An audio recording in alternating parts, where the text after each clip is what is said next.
բացան խոսակցություններ այդ մասին, որ կհնում հնարավոր չգրանցի մեր ձևով շարժման է, որ դեպքում է հնարավոր համարում տարբերակը, եւ որ դեպքում հնարավոր համարում, որ կհնում գրանցի մեր ձևով շարժումը, բայց ընդդիմություններին ընդհանրակ չգրանցում չեղարկի, որ դեպքում է դա հնարավոր, եթե դա հնարավոր է։ Հարգելի լրագրողներ, որպեսզի կան որևէ քաղաքական ուժին չգրանցի, քաղաքական ուժը ինքը պիտի ցանկանա չգրանցվել։ Սա ինչի համար եմ ասում, որտեղ հստակ ընտրական օրենսգիրքը սահմանում է այն փաստաթղթերը, որը պիտի քաղաքական ուժը ներկայացնի։ Ես կարող եմ ընթերցել այդ փաստաթղթերը։ Եվ ընթերցեմ, կարիք կա ընթերցելու, թե դուք ինքներդ դա կնայեք։ Այսինքն չգրանցելու հնարավորություն ունեն քաղաքական ուժերը։ Կենտրոնական ընտրական հանձնաժողովը, երբ որ բոլոր փաստաթղթերը ներկայացված են, գրանցման հարց որպես այդպեսին չի քննարկում։ Կենտրոնական ընտրական հանձնաժողովը կարող է քննարկել, այսինքն քվեարկել բացառապես, եթե փաստաթղթերը ներկայացված չեն,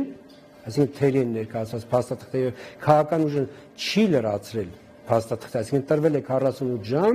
եւ չի լրացրել փաստաթղթերը, այդ ժամանակ կարող է առարկությունը դրվել քվեարկության եւ 2/3 ձայներով մերժվել կուսակցության գրանցումը։ Բայց եթե կուսակցությունը բոլոր փաստաթղթերը ներկայացրել է, կենտրոնական ընտրական հանձնաժողովը ուղղակի, ասենք, առանց քվեարկության գրանցում, այսինքն եթե չկա առարկություն, կենտրոնական ընտրական հանձնաժողովը որևէ անդամ չունի առարկություն, ուղղակի կուսակցությունը մեխանիկորեն համարվում է գրանցված։ Տեսեք, արհեստական խորչընդոտ չի կարող լինել, հարգելինս, կոնկրետ օրենքով կա սահմանված փաստաթղթերի ցանկ։ Ավելին, քանի որ կենտրոնական ընտրական հանձնաժողովը նախապես, եթե ցանկը թերի է, նախապես նիստով 48 ժամ է տրամադրելու, այսինքն դուք բոլորդ այդ նիստին ներկա եք լինելու, եթե կցանկանաք, եւ տեսնելու եք, թե ինչ փաստաթղթեր է պակասում, եւ քաղաքական ուժը պիտի չլրացնի այդ փաստաթղթերը, այսինքն ինքը այդ թերությունը չվերացնի։ Հարգելիներս, կրկնում եմ խոսքը, տեսեք, հիմա խոսում ենք այս բանին խոսում ենք գրանցման մասին։ Խնդրում եմ, որպեսզի տարանջատենք։ Գրանցումը ես բացատրում եմ, գրանցումը, եթե կուսակցությունը անհրաժեշտ բոլոր փաստաթղթերը ներկայացրել է, չի կարող չգրանցվել։ Այդ բայց եթե կուսակցությունը կներկայացնի թերի փաստաթղթեր, հարգելիներս, եւ հետո իրեն կտրվի 48 ժամ, այսինքն նիստով, հրապարակային դուք էլ կիմանաք, որ այս կուսակցության այս փաստաթղթերը, ասենք օրինակ գրավի անդորագիրը չի ներկայացրել, գրավ չի մտել անդորագիրը չի ներկայացրել։ Չէ, այդ դեպքում արդեն նոր այդ դեպքում կենտրոնական ընտրական հանձնաժողովը կարող է քննարկել առարկություն, այսինքն անդամների որևէ անդամի կողմից այդ առարկությունը, որ տվյալ քաղաքական ուժի գրանցումը մերժելու վերաբերյալ։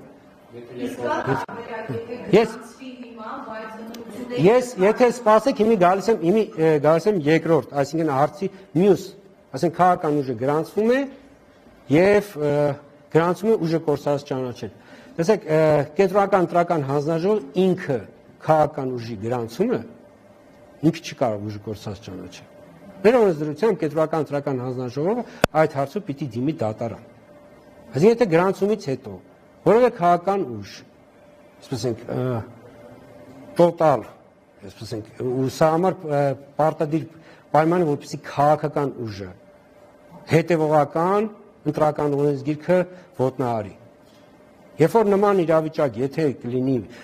իսկ նման իրավիճակ ես չեմ հիշում, որ մենք մեր պատմության ընթացքում ունեցել, եթե կլինի կենտրոնական ընտրական հանձնաժողովը պետք է որոշի դատարան դիմել։ Այսինքն այստեղ գրանցման ուժը կորցնողը կրկին այս դեպքում է կենտրոնական ընտրական հանձնաժողովը չէ, դատարանն է։ Կրկնեցի։ Հարգելի տեսեք, եթե հիմքը ընտրական օրենսգրքով հստակ սահմանված է, ու դա, այսպես ենք, 1-2 խախտման մասին չի սա, ու ավելին, դա